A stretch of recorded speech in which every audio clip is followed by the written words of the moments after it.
Pois nessa aula gostaria de ver com vocês o tema da função, né, do Bispo de Roma, da Igreja de Roma, nos primeiros séculos.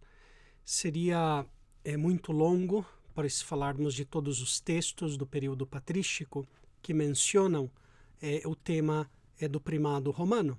Então, por isso eu gostaria de selecionar simplesmente alguns aqui para nossa reflexão, como os primeiros cristãos entendiam a função, em primeiro lugar, de Pedro, como chefe do colégio apostólico, e depois como o seu sucessor, o bispo da Igreja Romana, entendeu também essa função e como os cristãos viviam a fé nessa verdade nos primeiros séculos. Então, em primeiro lugar, vamos abordar o tema do primado, o papel do Bispo de Roma nos primeiros séculos. É um tema muito amplo, mas gostaria de fazer uma pequena premissa, muito simples, tirada da Suma de Teologia de Tomás de Aquino. Tomás de Aquino, quando ele fala sobre o governo divino, ele diz que não todas as coisas, Deus não governa diretamente todas as coisas. Ele faz uma distinção típica de Tomás de Aquino, que diz assim: dois elementos se devem considerar no governo. O plano de governo, que é a providência mesma, e a execução. Então, quanto àquela, ou seja, quanto ao plano de governo, Deus governa imediatamente todas as coisas. Quanto a esta, ou seja, quanto à execução, Deus governa certos seres mediante outros. Este é o princípio geral colocado aqui por Tomás de Aquino. Deus não governa diretamente os seres, mas ele, como tem a suprema autoridade, ele é digamos assim, o supremo governante do universo, ele, na sua infinita onipotência, ele participa a sua execução, a execução do seu governo em outros seres. Por onde deve-se dizer que Deus governa essencialmente todas as coisas, ainda nas mínimas particularidades, mas como as coisas governadas devem pelo governo ser levadas à perfeição, tanto melhor será ele, quanto maior for a perfeição comunicada pelo governador às coisas governadas. Ora, maior perfeição é que um ser, além de ser bom em si mesmo, seja também para os outros, causa de bondade do que ser somente bom em si mesmo. E, portanto, Deus governa as coisas de modo a fazer de umas as causas das outras, quanto ao governo, como se um mestre não só comunicasse a ciência aos seus discípulos, mas ainda os fizesse mestre de outros. Então, aqui São Tomás de Aquino está dizendo que quanto mais uma autoridade tem poder, tanto ela é capaz de participar a sua autoridade nos seres subordinados, nos seres inferiores. E é assim que Deus governa. Como Deus tem o supremo poder da criação, ele participa esse governo, a execução do seu plano, nos seres inferiores a ele. E na igreja, a igreja também segue esse princípio. Não, na igreja ninguém ostenta o poder absoluto, mas quanto mais alto está alguém, quanto mais autoridade ele tem na igreja, mas ele coloca em jogo, coloca também em movimento outros governantes que participam da sua autoridade suprema. E assim acontece na igreja. E assim acontece também com o Bispo de Roma. Ele, sendo a suprema autoridade visível da igreja, ele comunica, ele participa o seu poder, a sua autoridade em todos aqueles que estão em comunhão com ele. Em primeiro lugar, o colégio dos bispos e depois, hierarquicamente, os presbíteros, os diáconos e também os fiéis leigos que têm alguma função, algum ofício na igreja.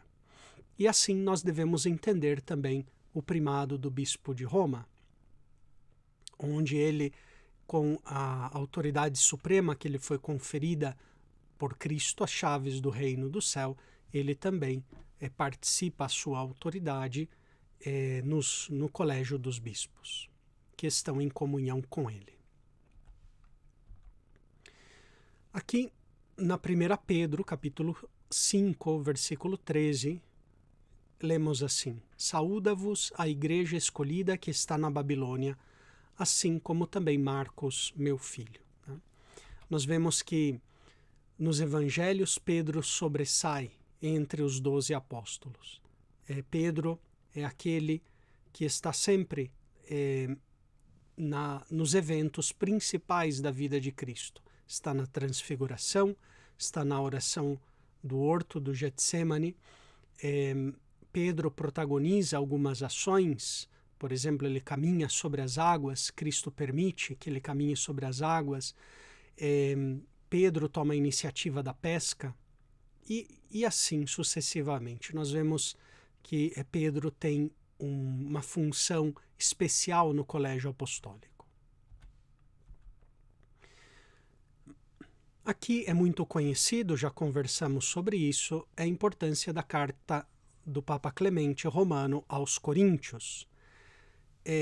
Não convém aqui ao caso, também por questão de tempo, ler todo esse trecho, depois vocês podem pausar e ler com calma, mas a carta de Clemente é importante porque a igreja de Corinto é uma igreja apostólica, fundada por São Paulo.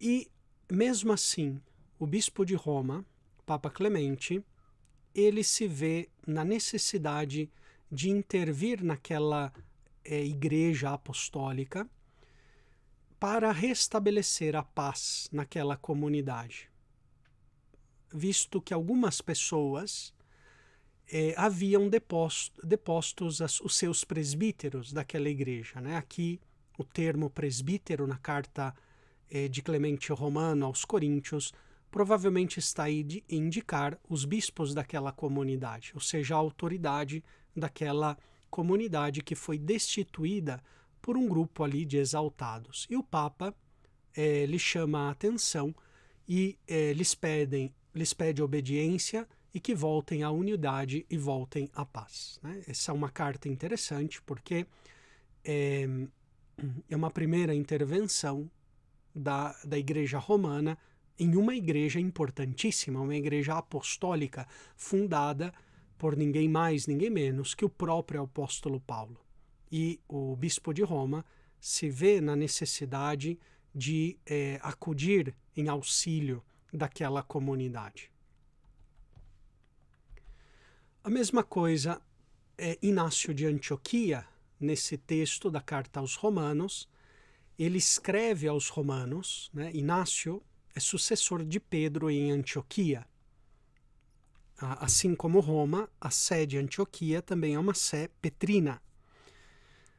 E Inácio, sendo sucessor de Pedro em Antioquia, nessa carta ele diz que não se sente autorizado para dar ordem aos romanos, como Pedro e Paulo. Em certo sentido, nós notamos que em Inácio de Antioquia existe um respeito muito grande, uma admiração muito grande pela Igreja Romana.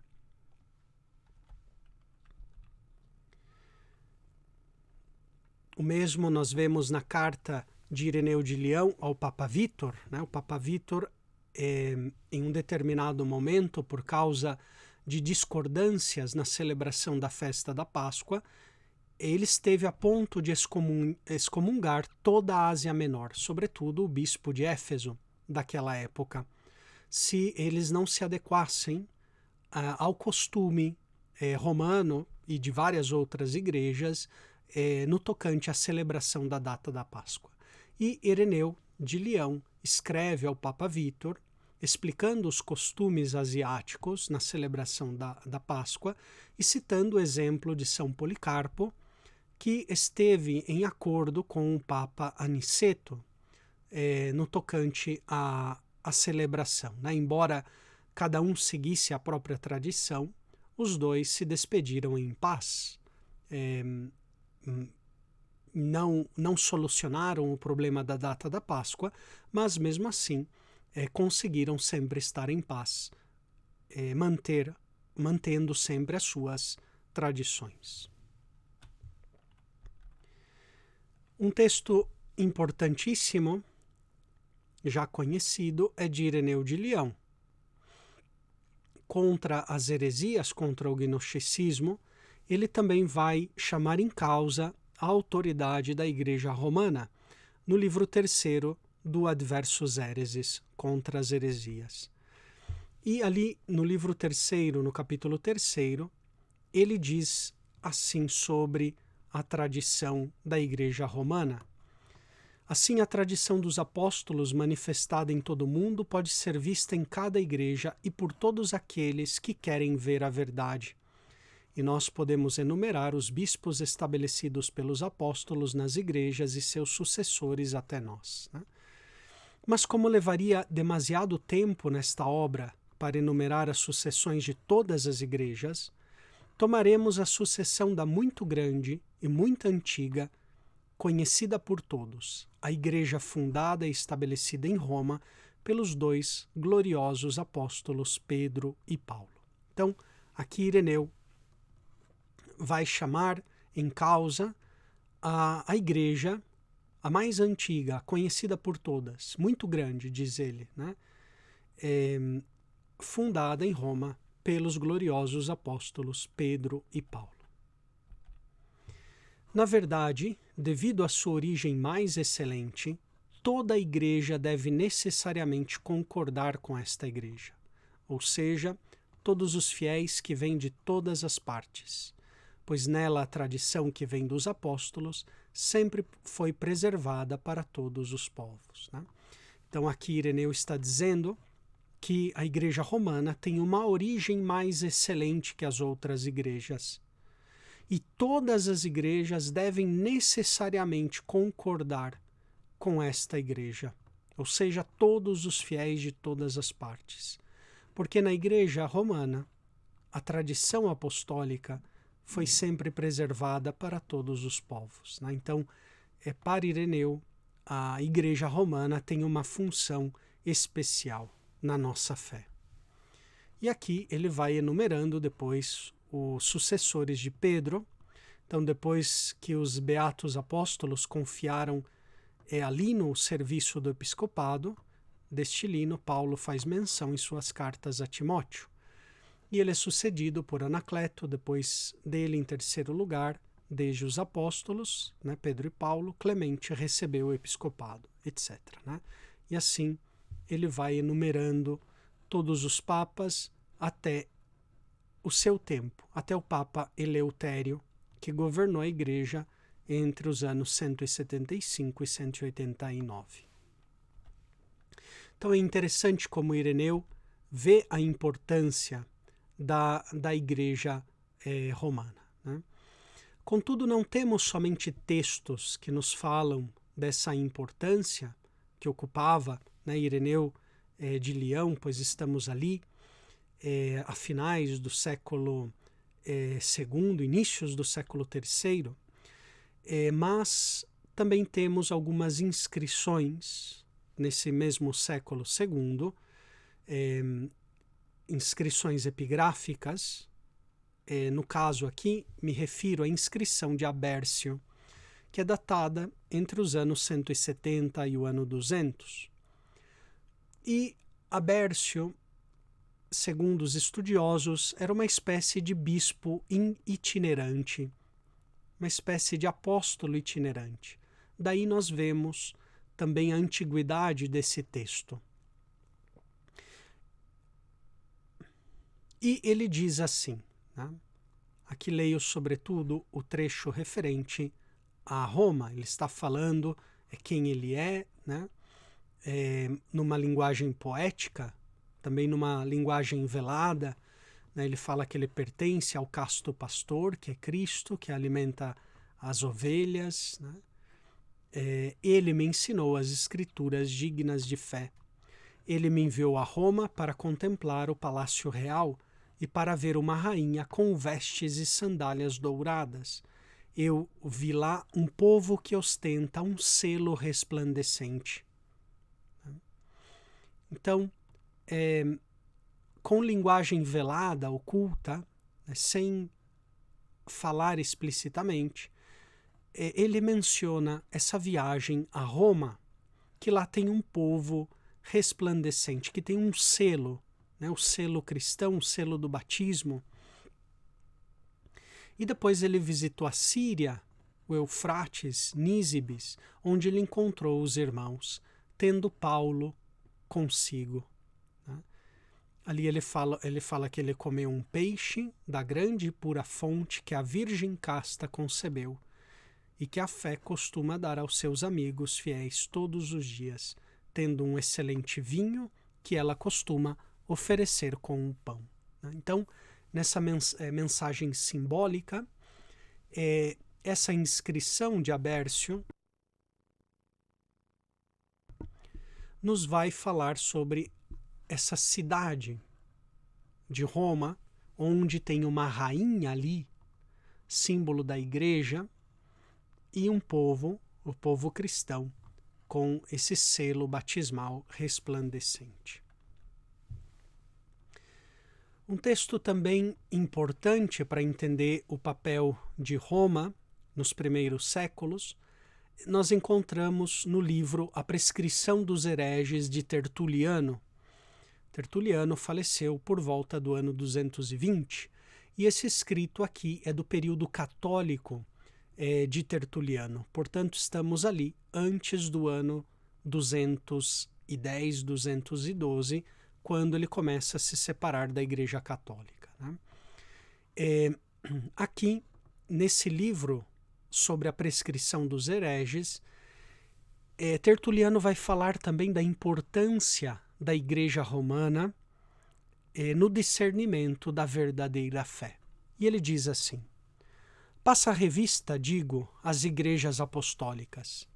É lá onde ainda se pode ver as cátedras. É lá em suas sedes onde os apóstolos ensinavam. É lá onde se lêem frequentemente as cartas autênticas dos apóstolos. É lá onde é possível ouvir a sua voz como viva. É lá onde, de certo modo, podes ver diante de ti a presença de cada um dos apóstolos. Estás perto da Acaia? Aí tens a cidade de Corinto. Se não estiveres longe da Macedônia, encontrará Filipos. Se conseguires chegar à Ásia, aí tens Éfeso. Se estiveres na Itália, tens Roma, de onde chega também para nós, que vivemos na África, a palavra da sua autoridade. Ó verdadeiramente privilegiada e feliz esta Igreja Romana, na qual os apóstolos derramaram com o seu sangue a torrente de sua doutrina, onde Pedro sofre tormentos que podem ser comparados aos do Senhor, né? Porque, pela tradição, Pedro foi crucificado em Roma, onde Paulo, com a sua morte igual a de João Batista, ou seja, decapitado, adquire a palma do martírio, onde João teve de suportar o exílio para uma ilha depois de milagrosamente ainda sofrer, apesar de ter sido imerso em óleo fervente. Né? Aqui Tertuliano está se refazendo a uma antiga tradição, segundo a qual o apóstolo São João foi levado a Roma, prisioneiro, onde ele foi lançado no óleo fervente em Roma. Ainda hoje em Roma existe uma pequena igreja, a igreja de São João in óleo, onde, segundo a tradição, foi lá lançado ao óleo fervente, mas ele sobreviveu de modo miraculoso e depois foi mandado ao exílio. E Tertuliano continua falando sobre a Igreja Romana. Observemos e consideremos o que a Igreja de Roma recebeu primeiro e qual doutrina transmitiu depois em seu ensinamento. Vejamos que testemunho ela dá e com ela as igrejas africanas, né? Então vejam a importância, né, para Tertuliano da igreja romana, que ela recebeu um ensinamento e transmitiu. E Tertuliano está falando das igrejas apostólicas, a importância das igrejas apostólicas é contra as heresias. E dentro dessas igrejas apostólicas, ele faz esse elogio da igreja romana, na qual Pedro, Paulo e o apóstolo João tiveram a dita felicidade de sofrer pelo Evangelho. Também já agora no século III, nós temos um famoso texto de São Cipriano. Esse texto nós encontramos em 2 recensões, provavelmente modificado pelo mesmo São Cipriano de Cartago, onde ele fala sobre a autoridade de Pedro e, portanto, da cátedra romana. Depois da ressurreição, Jesus diz a Pedro: apacenta as minhas ovelhas.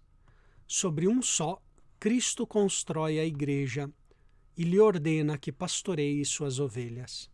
Embora ele dê a todos igual poder, ele constitui única cátedra e estabelece com a autoridade de sua palavra a origem da unidade. Os outros apóstolos certamente também eram o que Pedro era, mas o primado foi dado a Pedro, para que nele se mostrasse uma só igreja e uma só cátedra. E todos são pastores, mas o resultado é um só rebanho, porque todos os apóstolos o pastoreiam de comum acordo. Quem não preservar esta unidade, recomendada também por Paulo, acaso poderá preservar a fé? Quem abandonar a cátedra de Pedro, na qual se funda a igreja, acaso ainda permanecerá na igreja?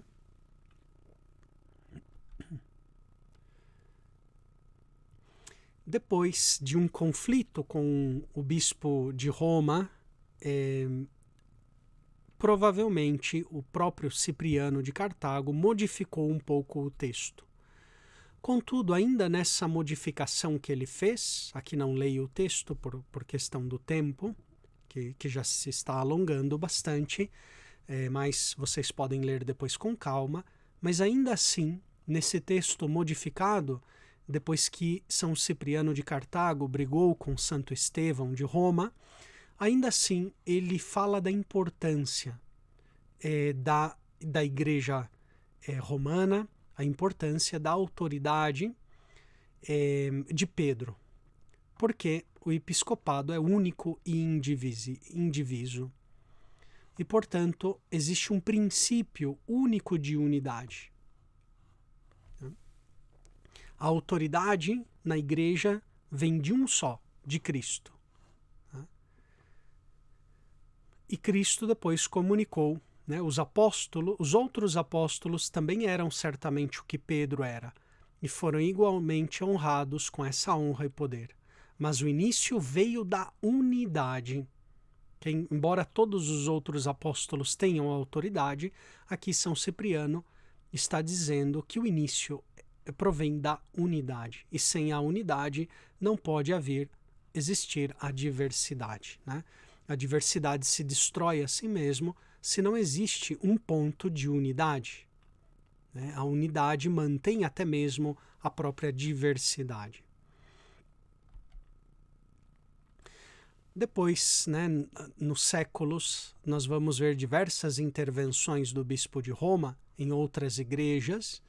Por exemplo, a disputa do Papa Dionísio de Roma com o patriarca de Alexandria, do mesmo nome, Dionísio de Alexandria, por volta do ano 260, onde o Papa Dionísio pede ao seu xará, por assim dizer, né, o patriarca Dionísio de Alexandria, que se retrate das acusações que lhes estão sendo feitas de heresia. Depois nós temos na história também o recurso a Roma dos donatistas e do mesmo bispo de Cartago, Ceciliano, o recurso a Roma de Santo Atanásio de Alexandria, quando ele foi exilado, foi desterrado da sua cátedra, o recurso a Roma de São João Crisóstomo, quando ele também foi desterrado por vicissitudes da época e intrigas da imperatriz. E assim sucessivamente. A gente vai encontrar ao longo dos séculos diversos textos que vão falando da importância da Igreja Romana para a fé dos primeiros cristãos. Para concluir, eu gostaria de citar aqui um exemplo de Santo Agostinho de Hipona. E contra os donatistas, Agostinho vai enfatizar o tema da unidade. A Igreja é una e é católica. Portanto, se deve manter essa unidade da fé. E a unidade visível está em Pedro, está na Igreja romana. E nesse livro do Batismo contra os donatistas, Agostinho vai dizer que apostolum Petrum in coprimatus apostolorum tan excellenti gratia preminet. Ou seja, eis que São Cipriano recorda o que nós já aprendemos nas Sagradas Escrituras.